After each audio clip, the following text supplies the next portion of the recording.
Ya, silakan Pak Hermanto. Masih di ini Pak. Masih di ladang ini, masih ya. di kebun. Silakan Pak. Ya. Assalamualaikum wabarakatuh Pak. Waalaikumsalam. Ini saya masih di kebun ini Pak, ada kerjaan. Ini kebun mana Pak kebunnya Pak? Kebun tetangga kah? Enggak lah Pak. Oh ya. Silakan Pak Hermanto.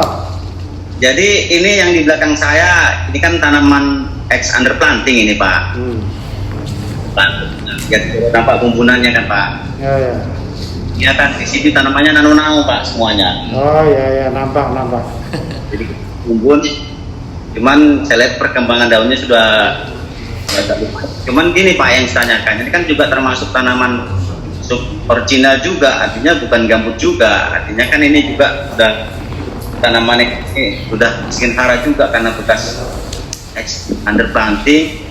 Juga tanamannya banyak yang terinfeksi jamur derma. Cuman yang saya tanyakan gini Pak, kami kan akan melakukan pupuk NPK ini sebanyak 6 kilo. Jadi apakah sama dosisnya dengan yang tanaman bekas X ini dengan yang area yang biasa yang tidak bekas X underplanting? Kemudian bagaimana sih caranya Pak? Bantu saya gimana untuk menyuburkan tanah ini kembali Pak, agar supaya bisa optimal, karena dengan bumbun saya udah alhamdulillah tingkat tumbang pohon yang gara-gara jamur itu setelah dibumbun cukup kecil sekali, bisa sampai 1% sekarang ini. Mungkin seperti itu aja Pak, mohon dibantu bagaimana caranya untuk mengoptimalkan areal ini bisa menjadi produktivitas mulai kembali. Terima kasih Pak. Ya, terima kasih Pak Imo. Ya Pak. Daerah underplanting banyak ganodermanya itu termasuk suboptimal enggak? Bagaimana caranya meningkatkan kesuburan? Ya. Oke Pak Hermanto, yang pertanyaan Bapak ini memang menarik ini. Jadi bagaimana kita meningkatkan areal X ya? Banyak kali penyakitnya di situ ada. Yang penting kan Bapak tujuannya modding itu kan untuk menyehatkan kembali tanaman. Karena tentunya dengan seperti ini Bapak bisa merangsang akar-akar baru dan tumbuh kembali. Nah, pertama Pak yang harus Bapak lakukan, ini memang salah satu hal yang untuk memperpanjang umur tanaman Bapak, karena pasti banyak serangan darat laut udaranya. Yang kedua Pak, pemupukannya sebisa mungkin juga dipoketkan, dibenamkan, karena akar-akar barunya pasti akan di sekitar monding situ Pak. Jadi nggak usah ditabur tapi dibenamkan. Terserah Bapak mau, kalau dosisnya 3 kilo setidaknya ya, kalau bagi kami itu harus 6 titik Pak Agus. Jadi 6 penjuru mata angin lah kan gitu. Nah tadi kan yang nanti semester 2 juga diberikan. Nah, kalau saya Pak, pendapat saya biar 6 kilo dulu, kita lihat perkembangannya tahun depan, kita evaluasi hasil tandang sama BCR-nya dulu. Jangan terlalu banyak, nanti kemampuan menyerapnya, akar kuarter tersiernya masih sedikit, padahal itu hanya 30% yang harus nyerap Pak. Ternyata nggak ada, juga sangat rugi nanti kalau pupuk hilang, karena Pak Eko tadi bisa run off, bisa tercuci ataupun licin kan seperti itu. Itu mungkin tanggapan saya Pak Gus. Oh iya, karena kurang subur ya pasti dipupuk sama. Iya betul Pak. Termasuk bahan organik. Betul. Iya, betul. Jangan lupa bahan organik ya. Jangan lupa Pak Hermanto. Iya. Takut organik banyak orites Pak, banyak sisipan ini Pak. Oh, bahan organik yang jadi kan juga ada. Gak apa-apa, orites datang kami juga datang. Kan ada pakai feromonas ya kan. Semua, tapi itu jangan takut karena orites, tapi bahan organik itu bagus gitu. Yeah. Ini yang penting. Nah, orites bisa ditangani. Ya. Oke Pak Hermanto ya, yang tanya masih banyak antri ini ya. Ya. Siap Pak, terima kasih Pak. Sukses selalu untuk Serdang Bedagi di Serdang Bedagi. Ya. Pak, terima kasih. Assalamualaikum. Waalaikumsalam warahmatullahi wabarakatuh. Berikutnya Pak Robeni Barus, silakan Pak. Pak Robeni Barus, Pak Edward Simatupang kalau masih bergabung, dan satu Pak nomor itu nggak tahu namanya. Iya. Pak Handoko. Wah, Pak Handoko, silakan yang bisa menyaut. Baik Pak. Ya. Terima kasih atas waktunya untuk diberikan. Saya ingin bertanya. Saya dari mahasiswa dari Stipap Medan, dan saya asalnya dari Riau, Rokan Hilir, Bagan Sinembah di Bagan Batu. Nah, Dan saya ingin bertanya Pak, mengenai di bagian siap-siap itu banyak lahan gambut. Nah, saya ingin membuka lahan gambut. Langkah awalnya itu kan kita harus menentukan pH-nya di situ Pak. Yang dimana kita ketahui lahan gambut itu miskin akan unsur hara. Jadi apakah ada perlakuan untuk tingkat kematangan tanah tersebut Pak? Terima kasih. Oke, terima kasih Pak Frihandoko dari Bagan Batu yang mau buka di Bagan Siapi-Api, Simpang Kubu ke sana. Nah, silakan Pak Muhayyad, apa yang perlu dilakukan membuka pH-nya, mau diatur gimana? Iya. Nah, Jadi Mas Frihandoko ini luar biasa Pak. Kalau saya dulu kalau masih mahasiswa itu yang penting dolan Pak. Ini udah memikirkan untuk membuka investasi lahan di sana, udah luar biasa Pak. Memang top kan itu. Jadi tentunya Pak, ketika kita membuka lahan di gambut saat ini kan kita tentunya zero burning kan Pak ya. Jadi Bapak tinggal mengatur yang perlu dipastikan seperti yang Pak Eko sampaikan tadi. Pertama, ada nggak potensi piritnya, kedua pH-nya berapa kan gitu. Sehingga dua hal prinsip ini yang harus kita lakukan tindakan selanjutnya. Apabila memang piritnya dalam di atas 70 cm, tentu kita akan membangunkan posisi water management, ada parut sekunder, ada parut tersier, dan outletnya akan di mana yang akan kita letakkan. Nah, setelah pengaturannya oke, posisi air sudah turun ke kisaran turun, terus kita LC kan gitu Pak, land clearing. Nah, land clearingnya pun tentunya kita akan menggunakan yang bisa dengan menggunakan alat berat, dan tentunya hati-hati dalam menyusun rumpukan, jangan sampai menabrak nanti titik tanamnya. Yang kedua, yang akan menentukan lagi pas proses penanamannya Pak. Pas proses penanaman, pilihan pupuknya juga hati-hati, karena tadi pH-nya misalkan mendekati 5, oke, berarti kita tinggal perlu dolomit saja. Tapi kalau pH-nya di bawah 4, maka kita memerlukan kaptan untuk bisa merekondisi pH-nya dulu.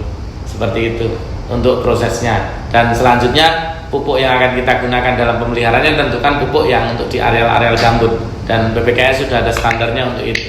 Nanti silahkan dikonfirmasi ke kami yang gitu. Itu Pak Agus. ya oke, saya kira cukup ya Pak Frihandoko. Ya. Pak Frihandoko mahasiswa, kelahirannya Jumat ya? Gimana Pak? Kelahirannya hari Jumat ya? Iya Pak. Iya, karena saya tebak dari Friday, free itu Friday. Ya, hari Jumat. Nah, ini tebakannya maaf. Terima kasih ya. Kemudian Pak Jusli. Ya, Pak Jusli. Pasti lahirnya bulan Agustus Pak Jusli. Jus, dia Pak Tuhan minum jus. Nah, silahkan Pak Jus. Halo Pak, selamat sore. Selamat sore. Kena tutup lagi apanya? Mic. Mic-nya di-unmute dulu Pak. di-unmute dulu Pak. Dipencet dulu Pak, dipencet. Nggak kedengeran Pak, nggak kedengeran. Suaranya di apa? Sebelah kiri gambar mic di apa? Nah. Halo. Ya, halo, ya. Ini Pak, saya mau tanya.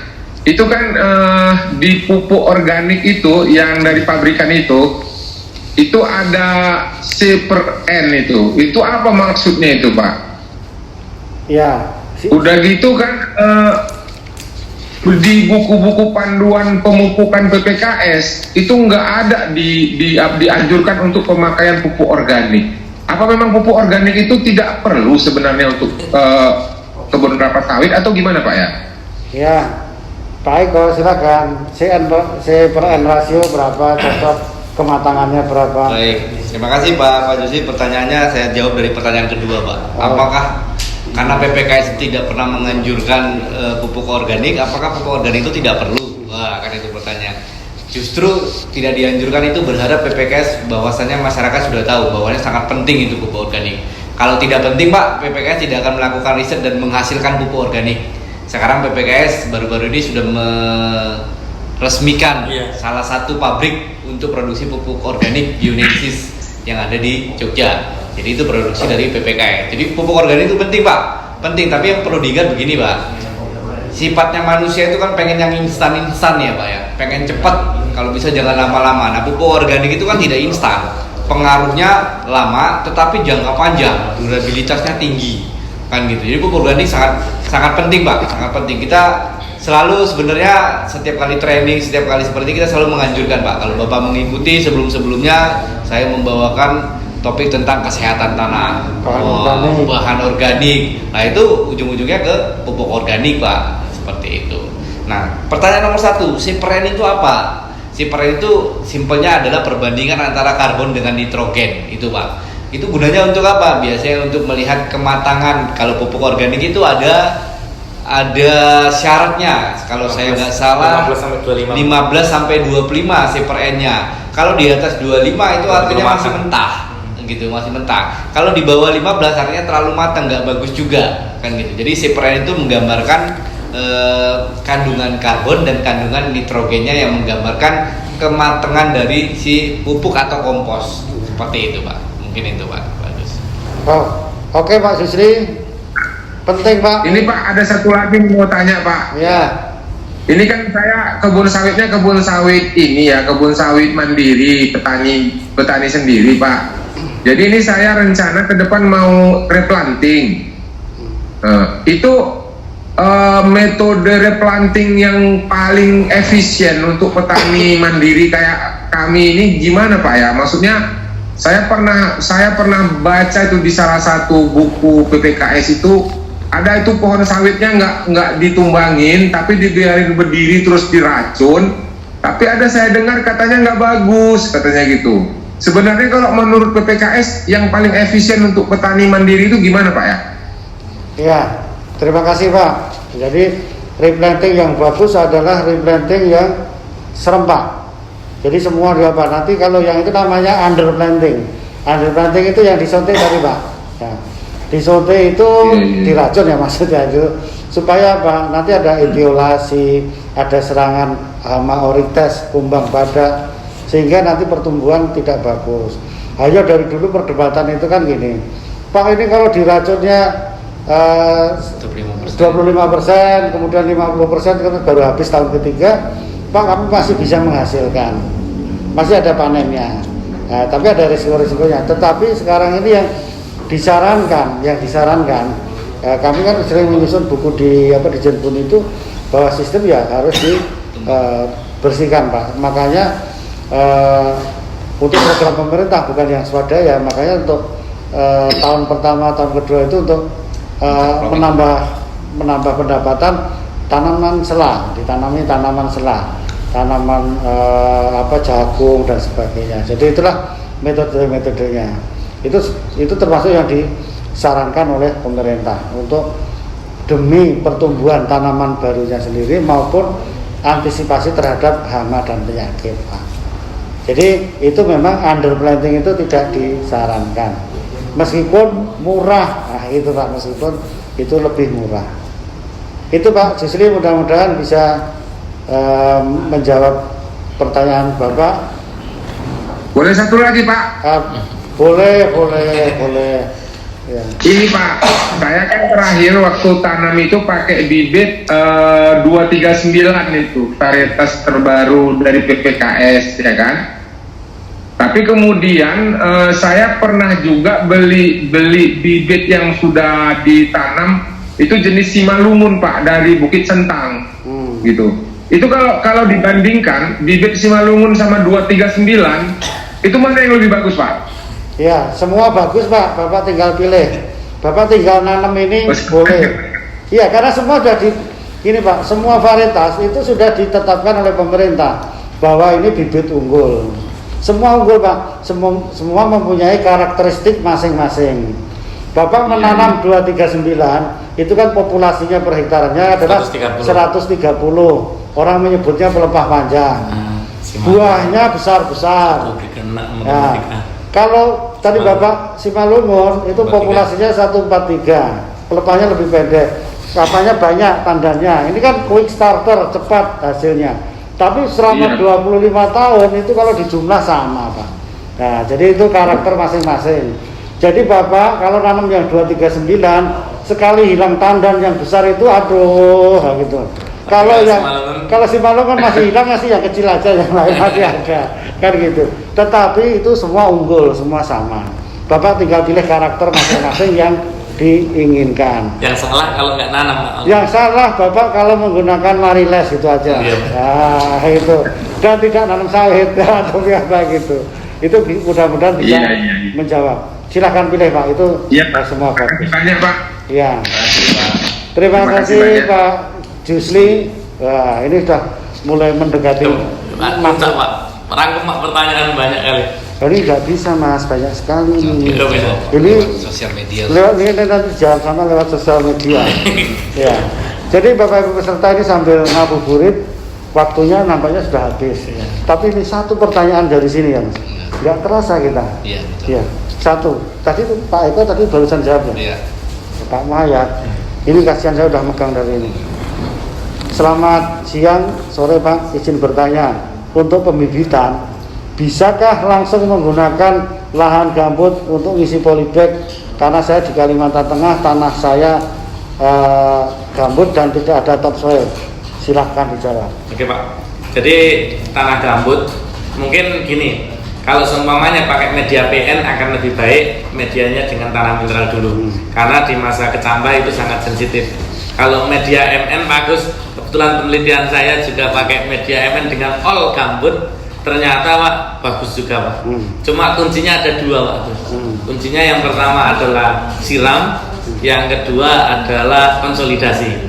Nah, tapi pupuknya tetap ya bagus mengikuti. Karena kenapa kalau siram? Begitu disiram tanahnya keluar dia. Itu harus dikonsolidasi bagus. Jadi silahkan, tidak ada masalah menggunakan langsung media gambut yang asli. Karena saya rasa kalau Bapak ngambil dari luar kosnya semakin tinggi kan seperti itu. Nah, jadi itu yang menjadi perhatiannya bagus. Jadi nggak apa-apa, nggak ada masalah. Nanti kalau memang mau konsultasi langsung terhadap ini, saya karena pernah melakukan, silahkan langsung. Dan faktor pembatasnya Pak ada mikronya kan gitu. Ya. Iya, terima kasih Mas Imo. Saya kira waktu sudah pas, nggak terasa kita sudah melewati penghujung melalui waktu asar Mas. Ya. Jadi demikian pemirsa. Tapi sebelumnya itu kita break sebentar. Nanti akan kita berikan 3 penanya terbaik. Wah.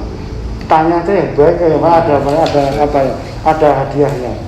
Nah, oleh karena itu kita break dulu pemirsa, jumpa lagi setelah berikut yang ini.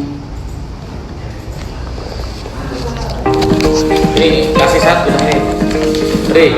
Selamat datang di